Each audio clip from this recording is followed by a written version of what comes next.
Finding action thrill, reviewing new TV shows, we keep it real, real. Reminiscing the attitude era, wrestling at its peak.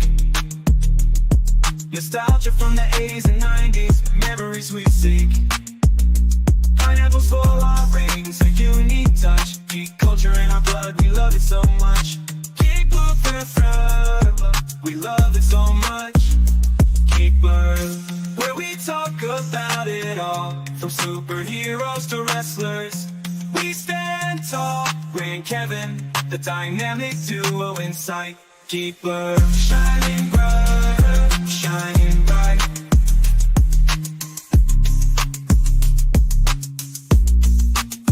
Did you hear about Pluto? That's messed up, right? Geekblur, taking you on a nostalgia flight. From movies to TV, we cover it all. Join us and every week we'll have a ball.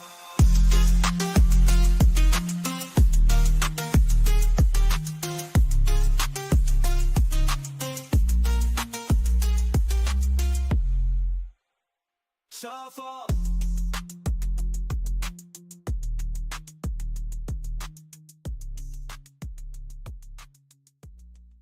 Hey, what's going on? Hey, what's going on, buddy?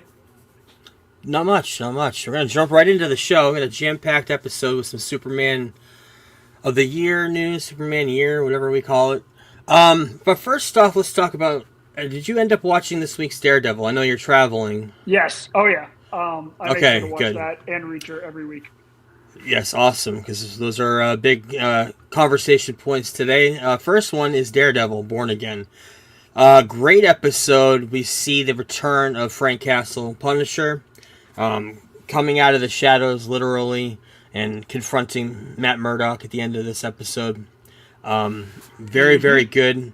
John Bernthal's been talking a lot about this episode and how it took him a while to actually sign up to be part of the show, because originally they didn't have a good idea for him to come back, and this was a great set of dialogue. Yeah, they were going to neuter him, but this is a great set of dialogue for him. Worked great. Michael Gandolfini, I think, is great. I mean, obviously, he looks a pedigree. So much like his father. The pedigree so is yeah. amazing.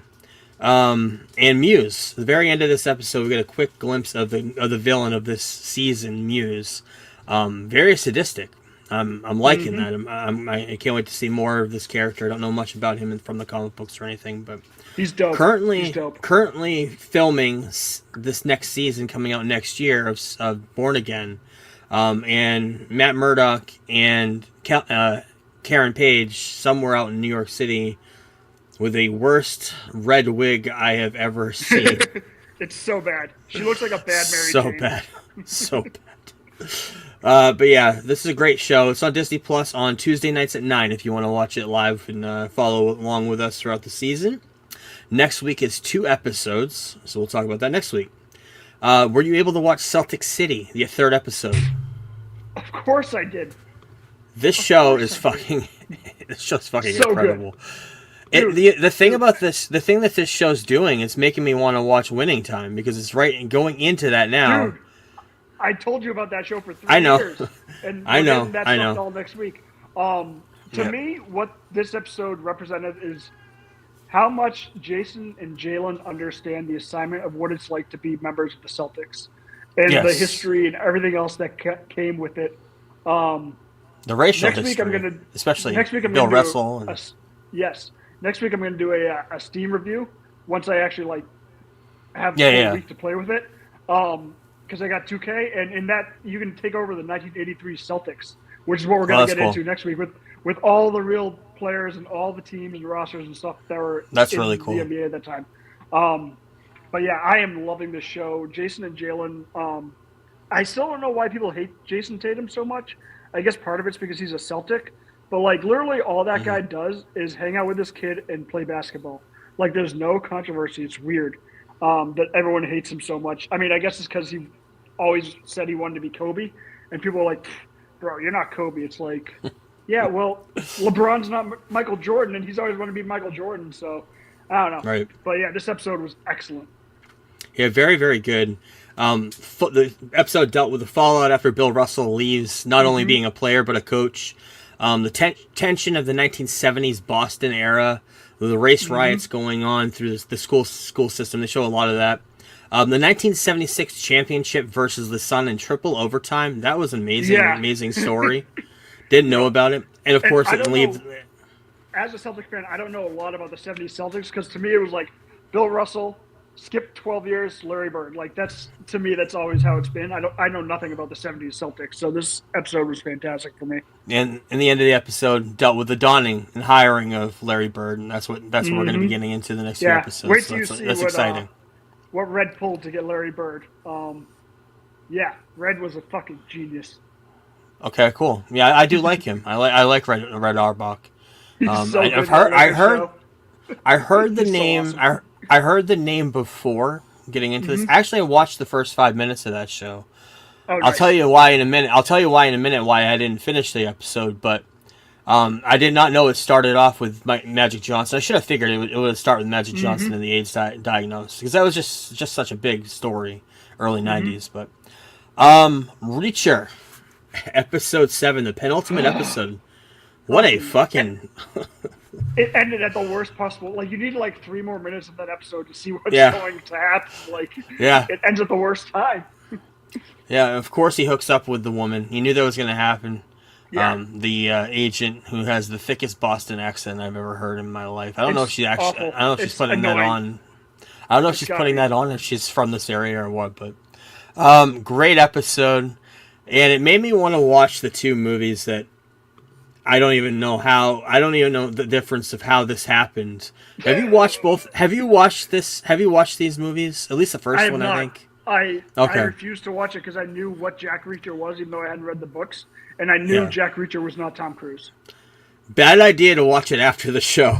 I could see Okay. watching it before the show. I could see this being Tom Cruise trying to make something that's not Mission Impossible. That's what it felt like, not Mission Yep. Impossible. And it's just knowing what we get on Amazon Prime and trying to see Tom Cruise being Jack Reacher did not work. Movies were horrible. The second one was pretty bad too, and just the story wise. First one was at least tolerable, and you got a little bit of the glimpse of what Jack Reacher was. He's a drifter and all that, but second one was not that good. Yeah, watch the first one if you haven't Yeah. seen them, but I think watch the I think series. Tom Cruise just liked the books, and that's why Yeah. he's the only reason why those movies got made. If Yeah. I remember correctly, because he was a fan. But yeah, Tom what- Cruise is not Reacher. Who's the guy that that directs all of, like his Mission Impossible? The last few one, McLaurin? yeah, something like that. Yeah, he's the Yeah. one that did the first Jack Reacher. Okay. I can't remember his name, but yeah, that makes perfect sense because it feels like the first one feels like a Mission Impossible movie. It Yeah. feels like a ripoff of Mission Impossible. It looked like that's why I didn't want to see it. Plus, I knew that Tom Cruise shouldn't be Jack Reacher. No, definitely not. Alan Rickman would destroy him in a fight. So the reason why I didn't watch Winning Time is because I binged the first season of Severance in the last 2 days. I've been warning you that I was going to watch it. Have you watched any of this show yet? First No, episode I might, or anything? I might take it on. I'm gonna get Apple TV again sometime soon, so I'll probably take it on. Okay. as we get Well, it is amazing. It's there. I know. very, very, very good. I heard do you know the first season basis? wasn't great till the end. Yeah, it's great at the end. Do you know the Yeah. basic story of what the story is about? The whole meaning of Severance. I'm not going to tell you anything about it. Then, go in kind of blind like I did. Adam Scott's amazing in this, and he Obviously. plays a duality role in this is incredible. And that's all I'm going to say.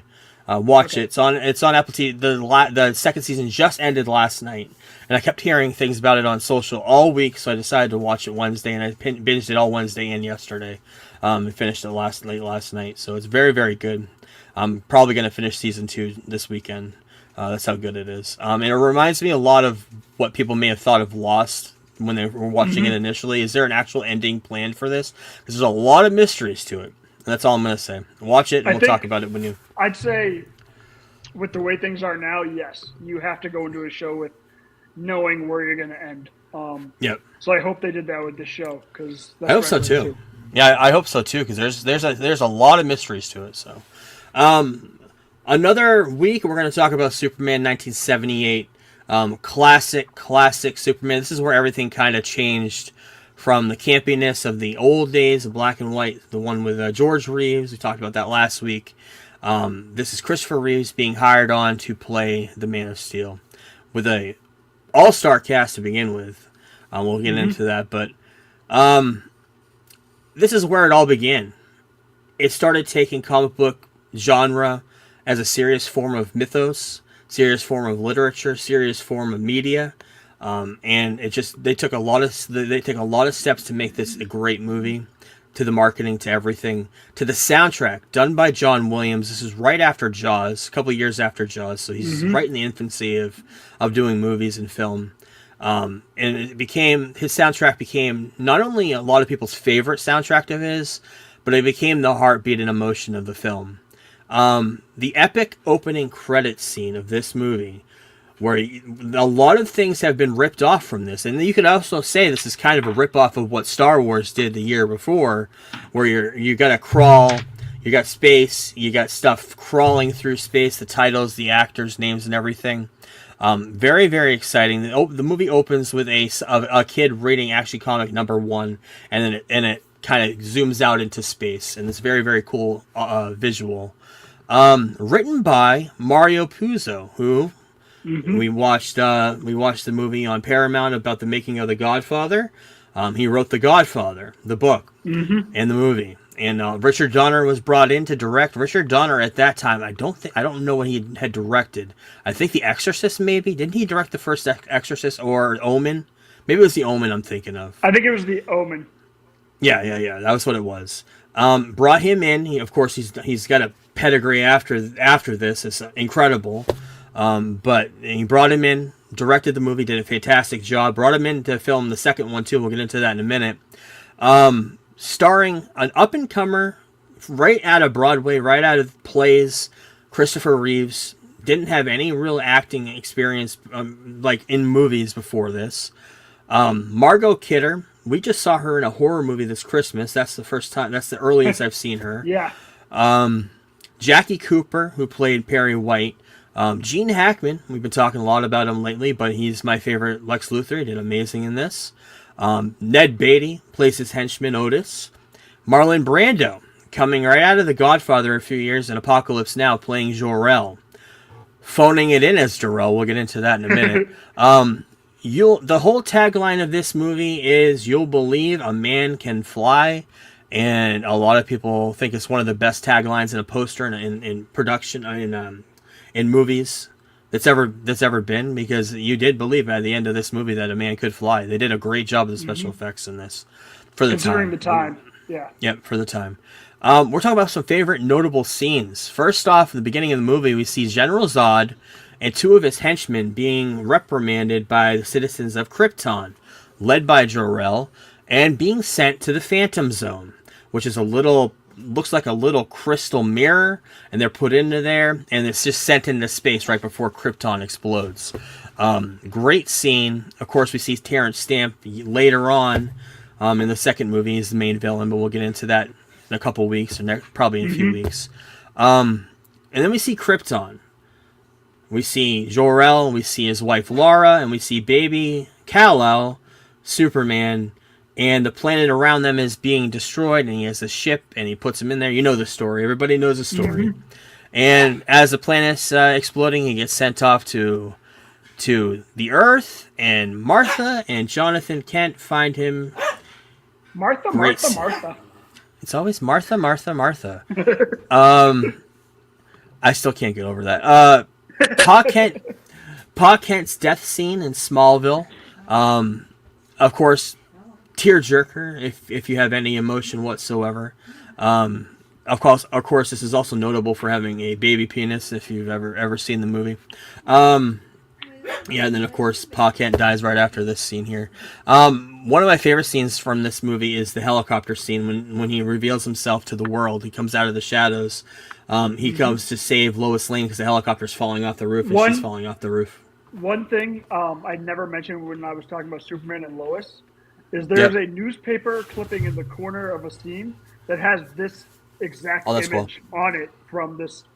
That's very in the cool. last season of Superman and Lois. Yeah. Yeah, very cool. And just the way he picks up he picks up the helicopter and is holding Lois in the other hand looks awesome. Another one of my favorite scenes from this is also when Superman meets Lois on the balcony, and he's looking through her dress and he can't see through lead, and then she moves and he sees what color panties she's wearing, and then they fly through the city of Metropolis. Like there, I mean, iconic scene of them flying. There's a pop figure of it and everything. And of course, here's a behind the scene picture of that. Clark confronting Lex Luthor, and the first time you see Kryptonite in the movie, he finds out that the planet that Krypton exploded sent off meteorites to Earth, and those landed on Earth and became dangerous to Superman. Of course, the mythos of Superman, you know that. And Luthor sends a nuclear warhead to take over the world, basically to take over California, and Otis, his henchman, wants to make Otisville, of course. So we got Superman in California saving the world, and then Lois Lane dies in a landslide as an earthquake's going through somewhere in wherever they are in California, and he goes around the Earth to time travel, which is a comic book trope. It did happen. Not too often. It did happen, I think, in a couple comics before this, but he did time travel this way, going backwards and sending the Earth in a tailspin. And hold on, I got a lot of pictures here. And the very last scene of this movie is Superman kind of giving a wink to the audience as he's flying by Earth and space, as he after he saved the world, put Lex Luthor in jail, and he's kind of looking at without waving, he's kind of looking at the audience like, yeah, that's right, I'm fucking Superman. Awesome ending. Christopher Reeves does an incredible job of the duality between him, Clark Kent, and Superman. It's just two different acting. The reason why it's great that they got somebody on that was, number one, Juilliard trained, but also trained in Broadway, trained in working a play. I mean, he knew how to do roles like this. For the time, it was great casting. We'll talk about the casting in a minute, but they had a lot of choices. A lot of people turned it down too because they knew you'd be typecast into a role like this. Bringing in Gene Hackman as Lex Luthor, great idea. I just watched French Connection. This is a couple years after that, but he had a lot of great comedic timing, especially working off of Ned Beatty as Otis. And he had also another henchwoman named Miss Taskmaster, who's created for this. Both Otis and her were created for this movie by Richard Donner and Mario Puzo. And of course, they've become, I know Miss Taskmaster's become part of the comic books, a part of the new Superman movie, and I believe she's been in a few shows as well. I don't think Otis is part of the new movie, the James Gunn movie, but no, he is. He is an Otis character. Yep. Oh, I couldn't remember. Yeah. The credits also had that special effects, that kind of special effects font style, which everybody knows the font style from this movie. Go through some facts pretty quickly. I'm going to try to go through them quick. For the casting, they wanted an A-list in the beginning, an A-list actor for Superman. DC approved of the following list in the original idea of this movie for the producers early on: Muhammad Ali, Al Pacino, James Caan, Steve McQueen, Clint Eastwood, and Dustin Hoffman, who inevitably was offered the role of Lex Luthor but turned it down later on when they finally went into the casting process. Official A-list offers did go out to Robert Redford, Burt Reynolds, Sylvester Stallone, Paul Newman. I always heard about Bruce Jenner testing. Neil Diamond and Arnold Schwarzenegger lobbied. I heard about that for years. James Caan was offered. James Brolin, Christopher Walken, Nick Nolte, John Voight, Warren Beatty, Chris Christopher, and all the big names at the time were offered the roles, inevitably turned them down. And they decided to go with an unknown, and who they hired, Christopher Reeves. He only earned $250,000 for both Superman 1 and 2, compared to his co-stars who made multi-millions, because, let's face it, Gene Hackman was a star. Francis Ford Coppola Steven Spielberg and George Lucas were all in negotiations at one point to direct. Steven Spielberg turned down because of Close Encounters being in production, and Lucas turned down because he was busy with Star Wars and he wanted to finish his story. Brando signed on for Jor-El with a salary of $3.7 million, plus 11.75% of the box office gross totals. He ended up making $19 million from the movie for pretty much phoning it in the whole time. He had it in his contract to complete all his scenes in 12 days. He had to use cue cards because he refused to memorize his dialogues. And he had them all around the set, so he'd be turning around. There'd be a dialogue on this side, and a lot of people who filmed this movie, I think Gene Hackman may have been one of them. I don't know. Somebody worked along with him said he was difficult to work with during this film. It may have been Richard Donner. I can't remember who it was. Talked about it, but Gene Hackman was hired for $2 million, so you can kind of see the discrepancy between Christopher Reeves, the star of the movie, and the two supporting stars of the film. Pre-production started in Rome, Italy. However, after spending $2 million on what producers called flying tests, they had to move the entire production to the UK because Marlon Brando had a warrant out for his arrest for indecent exposure in Italy while he was filming The Last Tango in Paris. They hired Richard Donner to take over the directing duties. He also trimmed down the script. Mario Puzo had a 550-page script, which is huge. Brought it down to 110. Christopher Reeves was only 24 when filming. He was portraying a 30-year-old character. Location filming took place in New York City. Alarm's going off. And Alberta. No, it was actually to record, I think. We're recording earlier. Alberta, Canada took the place of Smallville. Jeff East played teenage Clark Kent, but the decision was made in post for Christopher Reeves to redub his voice. Lex Luthor's constantly changing his hair pieces throughout the film, which is the first time I noticed it watching it this time. Then he had like 4 different hair pieces until the very end when it's revealed that he's bald. Which is, of course, everybody knows that. Cameos, we talked about this a little bit last week, that Noelle Neal was in the train car with the young Lois Lane. Well, also, her father on that train car was Kirk Alyn. I did not know that until doing the research. I have a picture here of Kirk Alyn, of course, the first serial Superman. John Ratzenberger, who was in Cheers, he's done all the Disney voiceover, Toy Story and stuff like that. He was a Navy Air Missile Controller. And the colonel, the major from I Dream of Jeannie, Major Nelson, was a major in this. Larry Hagman was a major in this as well, talking about how he wanted to see the boobs of Miss Tessmacher. Christopher Reeves was trained by David Prowse. We learned that in the Christopher Reeves documentary earlier this year. David Prowse is Darth Vader. He did the suit of Darth Vader in the movies. The helicopter scene was shot at night during an NYC blackout. The movie's original ending had Superman saving California, restructuring the San Andreas Fault, and then following the second missile into space, which would end up cracking the Phantom Zone, releasing the 3 villains. 2017, this movie was added to the National Registry of the Library of Congress. Richard Donner filmed what was going to be a sequel simultaneously. We're going to get into all of that in a couple weeks, but the filming lasted 19 months. Because they were filming both together, they ended up filming 75% of the second film. But towards the end, they were bleeding money. The producers were borrowing money from Warner Brothers to finish the story. And they just decided to scrap whatever they had for season 2 and just focus on finishing, season 2 for part 2 and focus on finishing part 1 to get it out for what was supposed to be it's supposed to be come out summer of 1978. Eventually, it came out 6 months later in December. Budget was $55 million, most expensive film made at that point. They spent about $7 million on marketing. Like I mentioned, it was supposed to come out on the 40th anniversary of Action Comics #1 in June, but it got delayed until December. It did gangbusters, $300 million in the world, $134 million in North America. Superman creators Jerry Siegel and Joel Shuster had previewed the movie and saw it. That's them on the back lot watching the movie. Thanked Donner and gave them a positive reaction to the movie. Schuster was delighted to see Superman on the screen. He got chills. Chris Reeves just got the right touch of humor. He was really Superman, and Siegel beamed exactly what I imagined. So they just saw their creation come to life and were very emotional over it. Very cool story.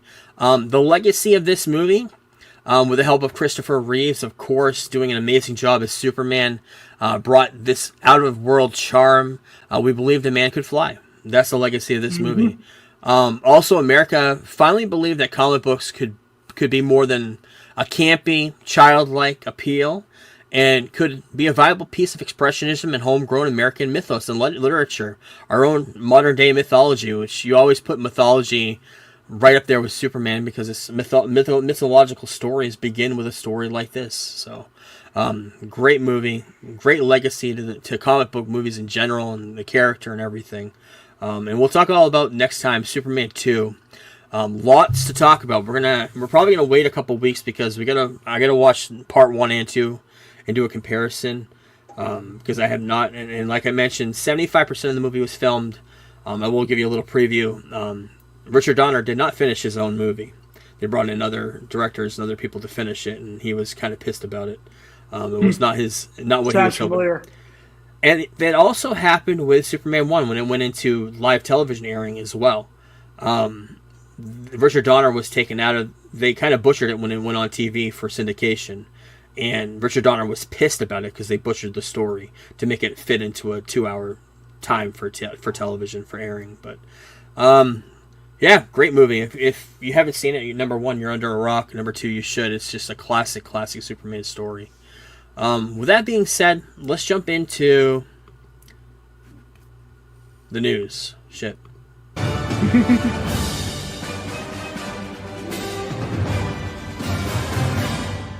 And it's not news, I have the trailer around it. Got a new trailer for a romantic movie, not a comedy, called The Materialists. This is starring Pedro Pascal, Dakota Johnson, Chris Evans, of course, Captain America. It looks okay. I have no idea what the fuck this is about. It's an A24 movie. It's a romance movie type, love triangle type of movie. Dakota Johnson's a horrible actress. I don't know how this is going to be. Probably horrible. But she's working with two greats, so I don't know.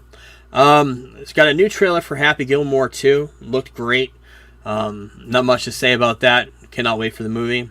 Got a new trailer for Ballerina. Another great movie. Keanu coming back to play John Wick. This is, of course, a spin-off of that. So excited for that. Got a trailer for Toxic Avenger. Did you see this trailer? Looks awesome. Can't wait. Define awesome. It looks campy. I mean, I guess that's what they're looking for. 80s camp. Yeah, Avenger? I know. It looks weird. It looks incredible. But when you see Peter Dinklage walk in with a toxic mop with toxic waste on it, and he slits people's throats in the middle of a restaurant, it's very jarring. Let's just say that. Weekend box office last week. Novocaine won. Low weekend for a box office, especially for a debut movie. 8 million. Mickey 17, 7.5. And Black Bag, which I don't know what that is, 7.5. Is that a horror movie? I think it is. I don't know. It's getting Mickey 17. Reviews. Yeah, Mickey 17 is coming out on digital next week, next Tuesday. Kind of figured it'd be coming up fairly early because it's not doing what they expected. They're considering it's probably going to be about $100 million loss for Warner Brothers. Speaking of Warner Brothers, big news this week. After the Wile E. Coyote went out on Warner Brothers and pitched the lot last week, they are going to be releasing the Coyote and versus Acme movie. They're trying to shop it around to a group called Ketchup Entertainment. They just did a Looney Tunes movie. They just released it. It was kind of had the same thing, or was kind of shelved. They just released it, doing great. People are loving it. So they asked Warner Brothers, "Hey, can we buy this? What's the number that we need to get this tax incentive? Number one, to pay that off, plus to give you a little bit of profit." Well, the number is about $50 million, is what they're thinking. If this releases in theaters with all the hype, I'm hoping it's good. With all the hype, it could make them a lot of money. Of course, this movie stars John Cena, and Will Forte has a huge cast, live action / animated, all starring Wile E. Coyote and the Roadrunners. So I'm excited to see it. Everybody says it's awesome. I've seen it, and I'm hoping it's good. So we'll have to wait and see. Speaking of Looney Tunes, Warner Brothers removed the entirety of Looney Tunes from Max. I guess the people just weren't watching it. Kind of like what they did with Sesame Street. People weren't watching Sesame Street. The people who are watching Max are us adults. Yeah. We want to see actual shows and stuff. We don't want to. There's not a lot of binging for kids on there. They're on YouTube all the time. So I think I saw it was going to Tubi or something. I don't know, but Looney Tunes off of Max. Reported that Apple TV Plus is losing $1 billion annually as Apple services. They're saying that everybody's saying it. Ted Sarandos is talking a lot about it in an interview this week that it's just not doing what everybody else is doing. Netflix and Prime and everybody else. Mm-hmm. They only have 4 great shows, a couple of great movies, but they don't have the catalog that everybody else has. Plus, they're not cycling out to other companies to put other movies on there as well. But yeah, they estimated that within a decade it would be $5 billion, but they did $1 billion a year, so they're really, really off by what they thought what the negative was going to be in their balance sheet. But casting news this week: Sopranos star Steve Sciarippa is joining Dexter Resurrection. Mm-hmm. And reprising his role from Dexter New Blood, David Magadoff, I don't know his name, but he was in Dexter New Blood, and he's going to be in Resurrection. He was one of the deputies at the police department. Yep. Cannot wait for this show. The cast is getting crazier and crazier every week. The night of WrestleMania, after WrestleMania ends, there's going to be a roast. Not televised, which sucks. But it's going to be right after WrestleMania. People are going to shuffle over somewhere in Las Vegas. And they're going to see Tony Hinchcliffe and a whole bunch of friends, other comedians, wrestlers. I think The Miz is part of the dais, and Paul Heyman are going to be doing a live roast of WrestleMania and wrestlers and everything. I wish they would televise it. They're making a mistake, especially on Netflix. They should televise this. Maybe they haven't announced it yet. Maybe they will. But or Peacock. Or Peacock. Well, it'll probably be Netflix because Tony Hinchcliffe, I think, has a deal with his show on there. Okay. Plus, yeah, I don't know. Got a new poster for the new Popeye movie. It's coming out, I believe, today. I believe it came out on digital today. I'm not sure, but Popeye the Slayer, man. Yeah. Freaky Tales. We talked about this trailer a few weeks ago. Of course, Pedro Pascal, Ben Mendelsohn looked pretty good. The trailer looked pretty good. I don't know when this comes out. I don't see a date, but yeah, looks good. Keep an eye on that. What's your thoughts on Saw 11 being stalled due to studio and producer tensions? I know you probably heard that this week. Don't like it. It was supposed to come out in September. Got delayed, kept getting delayed, and for some reason there's problems behind the scenes. I don't really understand it, but franchise going this long, it's got to be one of the longer horror franchises, right? Got to be. Yeah. I mean, Friday the 13th, maybe the biggest one, but yeah. District 9 and Chappie filmmaker Neil Blomkamp is going to be writing a Starship Troopers reboot based on the novel. So this is going to come out for Sony. I do like Neil Blomkamp. I like Chappie, and I like District 9. Those are good movies. I like his vision. And I love Starship Troopers. I don't think I've ever seen Starship Troopers. I never saw it in the 90s. It's so never fantastic. I love it. Yeah, I never watched it. Yeah, I have to watch that. I have to add that to my list.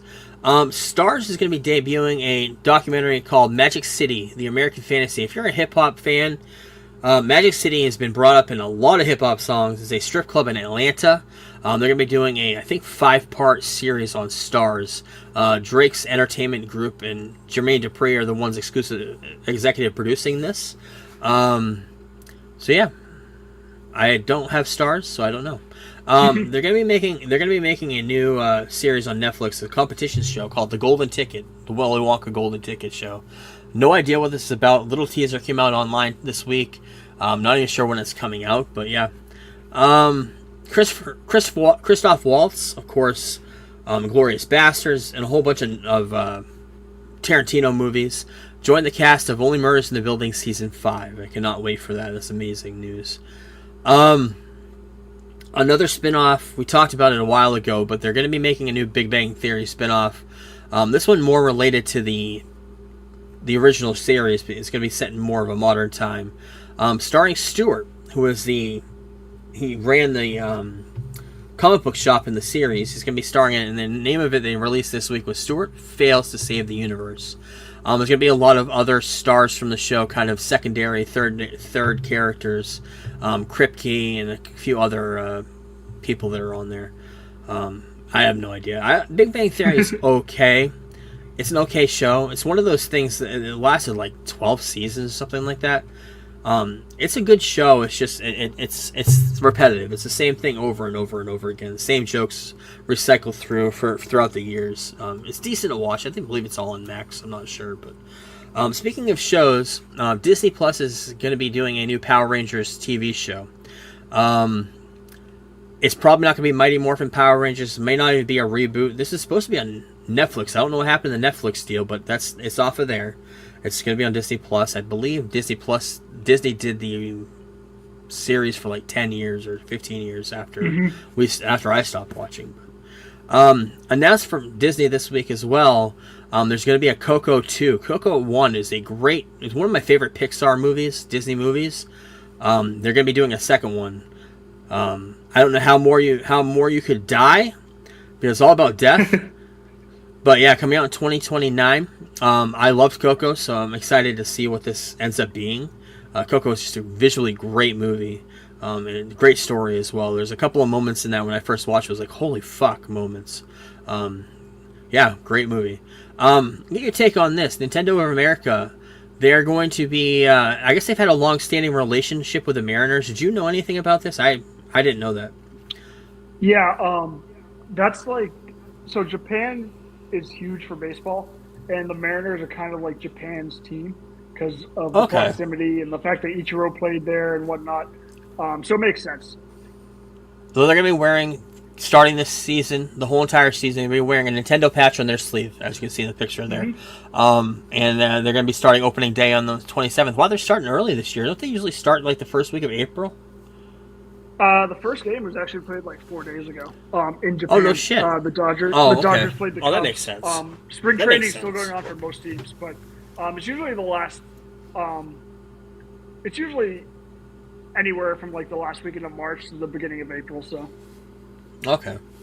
Announced today, House of Dragons Season 3 officially started filming. Excited for that. Coming out probably, next year they're saying? 2026? Mm-hmm. Yeah. Excited for that. We got, finally, the first look of Carl Urban as Johnny Cage. Amazing. Amazing. Can't wait. We also got the first look of Katana, Shao Kahn, Scorpion coming back. He was my favorite part of the movie, the first one, Scorpion. But yeah, Mortal Kombat 2. Very, very excited for that movie coming out in October. Announced today. I'm going to get your thoughts on this because I'm kind of have mixed feelings. Although I will say David Heyman did a great job with the Harry Potter franchise, but Amy Pascal and David Heyman. Amy Pascal, of course, famous for Sony. Famous for Spider-Man, all the drama with that. She left there.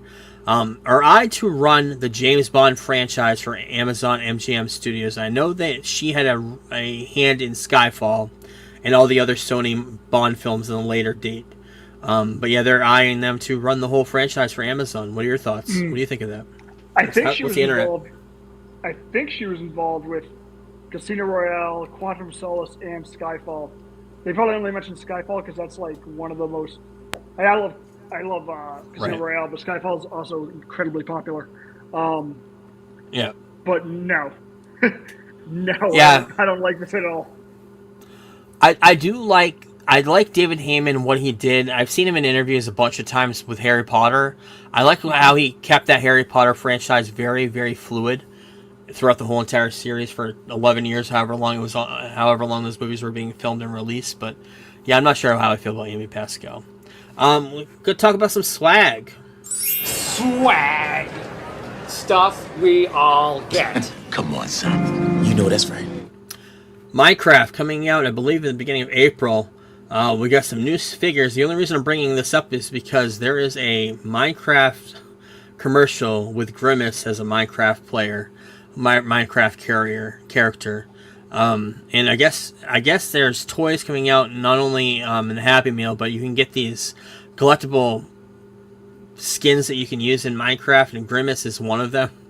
It's kind of weird, but speaking of figures and shit, Hot Toys officially announced the Deadpool version in the beginning of Deadpool and Wolverine with Wolverine's bones. Pictures looked awesome.